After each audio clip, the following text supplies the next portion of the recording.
The live TV, सच सबसे आगे।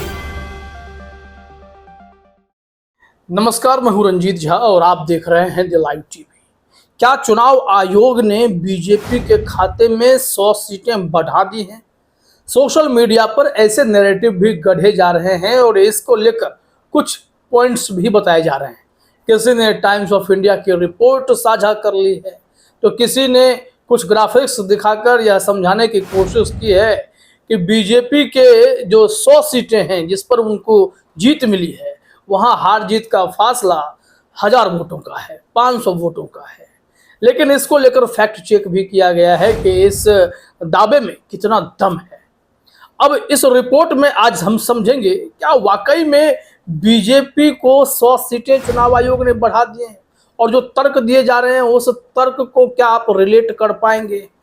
सबसे बड़ा मुद्दा गौर कीजिएगा कि जब टोटल वोटर टर्नआउट देने की बारी आई तो चुनाव आयोग अपने कदम पीछे खींच रहा था। मामला सुप्रीम कोर्ट गया। सुप्रीम कोर्ट में भी चुनाव आयोग ने मना किया कि नहीं, हम ऐसा नहीं कर सकते। और यह मामला तब उठा था जब 2 चरणों के जो रिपोर्ट्स थे, फाइनल आंकड़े थे, उसे देने में चुनाव आयोग ने काफी देरी कर दी। पहले चरण के जो फाइनल आंकड़े थे वो 11 दिन बाद आए, और फिर जब उसमें परसेंटेज आया तो सीधे सीधे करीब करीब 6% का इजाफा दिखाया गया। इसे अगर नंबर्स में बात किए जाए तो कहा गया कि कम से कम इन 2 चरणों को मिलाकर 1 करोड़ वोट, 1.07 करोड़ वोट बढ़ा दिए गए। अब ये बढ़ा दिए गए तो क्या यही 1 करोड़ वोट को टुकड़ों टुकड़ों में अगर बांट दें तो इससे क्या 100 सीटें बढ़ गई होंगी? इस तरीके के आरोप लग रहे हैं।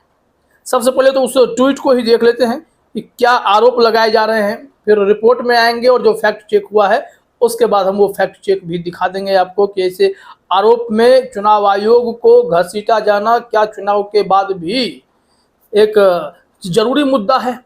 जबकि राजीव कुमार लगातार शेरों शायरी पढ़कर कह रहे हैं कि ईवीएम को बख्श दीजिए, अब जब चुनाव आएंगे फिर ईवीएम गाली खाएगी। लेकिन क्या यह ईवीएम के जरिए ही संभव हो पाया कि बीजेपी 240 तक पहुंच पाई? यहाँ देखिए क्या कहा जा रहा है। मनीषा चौबे जो हैं, इन्होंने लिखा है, ये टाइम्स ऑफ इंडिया की रिपोर्ट शेयर कर रही है कि सूत्र बता रहे हैं कि चुनाव आयोग ने अगर 1 करोड़ 7 लाख वोट ईवीएम में नहीं बढ़ाया होता तो इनको 240 की बजाय 130 सीट आती। अब सवाल यह है कि इसकी जांच कैसे होगी, विपक्ष को सोचना चाहिए। यहाँ तो देखिए जो डेटा फैक्ट्स जो एनालिसिस करते हैं उनका कहना है कि यूपी में बीजेपी की हालत और खराब होती है। अगर मायावती के पोजीशन को देखें कि उनको जितने वोट मिले वही वोट अगर समाजवादी पार्टी के खाते में जाते तो बस हार जीत का जो फासला था उतने ही वोटों का कई सीटों पर था। कम से कम 16 सीटों पर ऐसी नौबत आती कि बीजेपी को वहां भी अपने सीटों से हाथ धोना पड़ जाता। यहाँ बड़ा नुकसान बीजेपी को हो जाता। लेकिन मायावती की पोजीशन जो है, कहा गया कि वो बीजेपी के लिए बैटिंग कर गई, जिसके चलते इतना बड़ा फायदा बीजेपी को हुआ। नहीं तो जो रिकॉर्ड बनता वो समाजवादी पार्टी के पक्ष में या फिर कांग्रेस के पक्ष में सीटों में इजाफा के तौर पर रिकॉर्ड बनता। खैर, अब वो मुद्दा टेक्निकली इसे चुनाव आयोग के पास उठाने लायक तो नहीं है। वो तो मायावती से बात करते कि इंडिया गठबंधन के साथ रहते तो शायद समीकरण और भी बड़ा होता और इंडिया गठबंधन सरकार बनाने के करीब और नजदीक जा सकती थी। फिर ज्यादा मशक्कत की जरूरत नहीं पड़ती, बीजेपी की मशक्कत और बढ़ जाती। खैर, अब टाइम्स ऑफ इंडिया की रिपोर्ट एक बार फिर से जरा देख लीजिए, रिकॉल कर लीजिए, रिमाइंड कर लीजिए कि हुआ क्या था। यहाँ पर हमारे पास वो रिपोर्ट है। हेडलाइन में क्या लिखा गया था? चुनाव आयोग के अनुसार 4 चरणों में मतदान प्रतिशत में 1.07 करोड़ की वृद्धि हुई। यानी कि 4 चरण में, 2 चरण के आंकड़े जो 11 दिन बाद दिखाए गए और बाकी 2 चरण के जो बाद में दिखाए गए, सब मिलाकर कहा जा रहा है कि 1 करोड़ 7 लाख वोट बढ़ाए गए। क्या 1 करोड़ 7 लाख वोट अगर अलग अलग आंकड़ों पर देखें, जहां 50,000, कहीं 25,000, कहीं 10,000 की जीत है, वाकई में इसको डिस्ट्रीब्यूट किया जा सकता है क्या? इसके आधार क्या हो सकते हैं? यहाँ पर बताया गया है टाइम्स ऑफ इंडिया के द्वारा कि प्रत्येक चरण में मतदान के दिन देर रात चुनाव आयोग द्वारा जारी मतदान संख्या और नवीनतम अद्यतन संख्याओं के विश्लेषण से पता चलता है कि 2024 के लोकसभा चुनाव के पहले 4 चरणों में अंतर लगभग 1,07,00,000 वोटों का हो सकता है। यहाँ पर एक ग्राफिक्स भी दिया गया है और कहा गया है कि यह 379 निर्वाचन क्षेत्रों में मतदान समाप्त होने के बाद प्रत्येक निर्वाचन क्षेत्र में 28,000 से अधिक मतों का औसत है। यहाँ सबके आंकड़े बताए गए हैं कि आंध्रा में क्या हुआ, महाराष्ट्र में क्या हुआ, इलेक्शंस में कितना था, लेटेस्ट आंकड़े कितने हैं, पोलिंग नाइट कितना था और चेंज परसेंटेज कितना है, कहीं 4%, कहीं 2%, कहीं 1%। इस तरीके से आप देखेंगे कि यह चेंजेज इसमें दिखाया गया है। ये लेटेस्ट डेटा है, अभी अपने स्क्रीन पर देख रहे हैं। इसी को आधार मानकर अभी भी लोग कह रहे हैं कि अगर यह 1 करोड़ वोट नहीं बढ़े होते तो बीजेपी की पोजीशन आज बहुत कमजोर होती। बीजेपी एनडीए की सरकार बनाने के लिए नरेंद्र मोदी को इस कदर बेचैन होते भी नहीं देख पाती। यहाँ पर स्थिति यह होती कि इंडिया गठबंधन इतने स्ट्रॉन्ग पोजीशन में होते कि यही टीडीपी, यही नीतीश कुमार उनके साथ आने के लिए बेताब होते। जेडीयू टीडीपी की सरकार और इंडिया गठबंधन के जितने भी दल हैं सब मिलकर एक सरकार बना रहे होते। खैर यह संभव नहीं हो पाया। अब यहाँ देखिए जो डेटा दिए गए हैं, इसी डेटा को अगर ये आंकड़ा बनाया जाता है तो यह बहस का विषय हो सकता है। मामला सुप्रीम कोर्ट में गया था, लेकिन इस मामले पर चुनाव आयोग ने कहा कि हमने ऐसा कुछ नहीं किया है। 6% का आरोप अगर जो लगाया जा रहा है, एवरेज देखें तो 1-2% ही हम बढ़ाए हैं।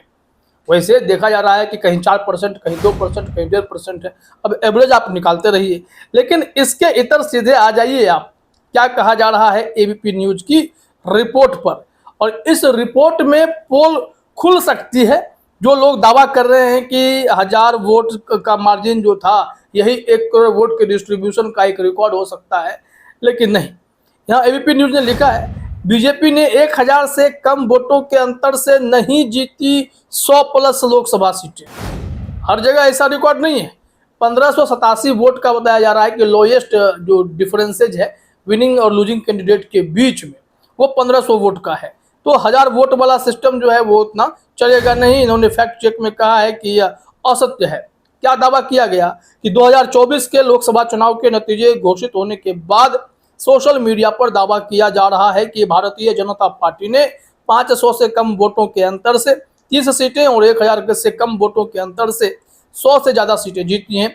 वायरल पोस्ट में इलेक्ट्रॉनिक वोटिंग मशीनों में हेरफेर या धांधली के आरोप लगाए गए, जिसके जांच की मांग की गई है। वायरल पोस्ट के आर्काइव वर्जन को भी इन लोगों ने लिंक किया। कुछ स्क्रीनशॉट आप भी देख सकते हो, जिसे फॉल्स करार दिया गया है। अपने स्क्रीन पर आप देख सकते हैं, ये लोग ट्वीट करके बताने की कोशिश कर रहे थे कि ऐसा कुछ हुआ है।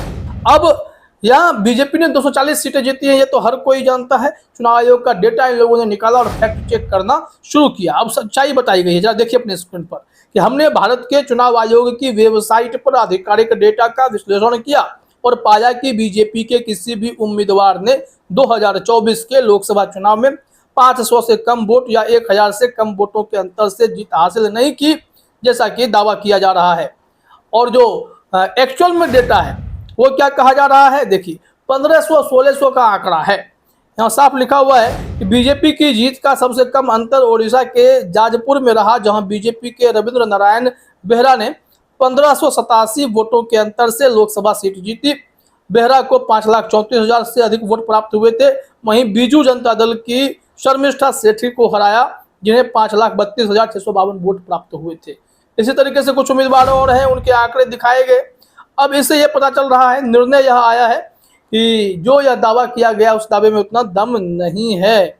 अब निर्णय में इन लोगों ने यही लिखा है। फैक्ट चेक में सच्चाई यह है कि अब जो 1500 का आंकड़ा है उसे गलत तरीके से प्रचारित नहीं किया जाए। हाँ, चुनाव आयोग के डेटा पर विश्लेषण किया जा सकता है, लेकिन आरोप लगाने के बाद चुनाव आयोग थोड़ा छटपटा भी जाता है, जरा ध्यान रखिएगा। फिलहाल इस वीडियो में इतना ही। आप सभी का हमसे जुड़ने के लिए बहुत बहुत धन्यवाद। द लाइव टीवी, सच सबसे आगे।